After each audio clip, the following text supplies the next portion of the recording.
முருகப்பெருமானின் பிறப்பு மற்றும் வரலாறு.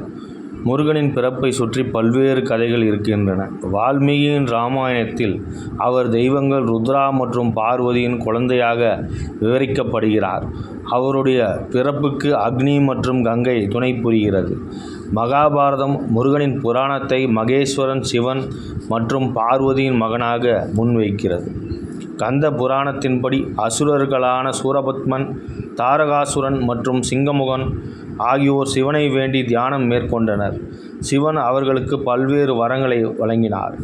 இது அவர்களுக்கு 3 உலகங்களையும் ஆளும் திறனை கொடுத்து மற்றும் அந்தந்த பகுதிகளில் அவர்களின் கொடுங்கோன்மை ஆட்சி தொடங்கியது. சிவபெருமான் தியானத்தில் ஈடுபட தேவர்கள் தியானத்தை கலைக்க காமதேனுவை அனுப்பினர். அப்போது சிவபெருமான் தம் 3வது கண்ணை திறந்தார். அதிலிருந்து வெளிப்பட்ட தீப்பொறி காமதேனுவை தகனம் செய்தது. சிவனிடம் உதவி கேட்டபோது அவர் மேலும் 5 தலைகளை வெளிப்படுத்தினார். மேலும் அவை ஒவ்வொன்றிலிருந்தும் ஒரு தெய்வீக தீப்பொறி வெளிப்பட்டது. ஆரம்பத்தில் காற்றின் கடவுள் வாயு தீப்பொறியில் அக்னி கடவுளுடன் எடுத்துச் சென்றார். தாங்க முடியாத வெப்பத்தால் அக்னி கங்கை நதியில் தீப்பொறிகளை போட்டார். கடுமையான வெப்பத்தின் காரணமாக கங்கையில் உள்ள நீர் ஆவியாக தொடங்கியது.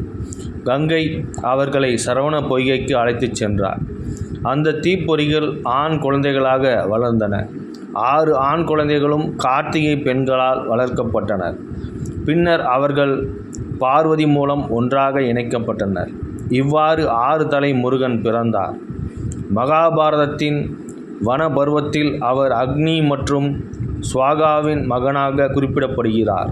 திருமணமான 7 முனிவர்களின் மனைவிகளை சந்திக்க அக்னி செல்கிறார் என்றும், அவர்களில் யாரும் தனது உணர்வுகளுக்கு மதிப்பளிக்காத நிலையில் ஸ்வாகா அக்னியிடம் ஈர்க்கப்படுகிறார். ஸ்வாகா 6 மனைவிகளாக உருவெடுத்து அக்னியுடன் உறங்குகிறார். அருந்ததியின் அசாதாரண நற்பண்புகளை காரணமாக அவள் அருந்ததியின் வடிவத்தை எடுக்கவில்லை. ஸ்வாகா அக்னியின் விந்துவை கங்கை நதியில் நாணலில் வைப்பார். அஃது அப்போது உருவமாகி 6 தலை கந்தனாக பிறக்கிறது. அவர் விநாயகரின் இளைய சகோதராக கருதப்படுகிறார். சில நூல்கள் அவரை மூத்தவர் என்றும் கருதுகின்றனர். இந்திய மரபுகளில் கார்த்திகேயன் ஒரு பிரம்மச்சாரியாக கருதப்படுகிறார். இருப்பினும் சில சமஸ்கிருத நூல்கள் தேவசேனாவை அவர் மனைவியாக குறிப்பிடுகின்றன. தமிழ் மரபுப்படி அவருக்கு தெய்வானை மற்றும் வள்ளி என 2 மனைவிகள் உள்ளனர்.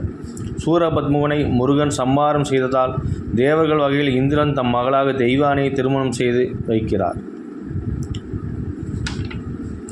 இதுவே முருகன் தென்னிந்தியாவின் அதிகம் வழிபட காரணமாக அமைந்தது.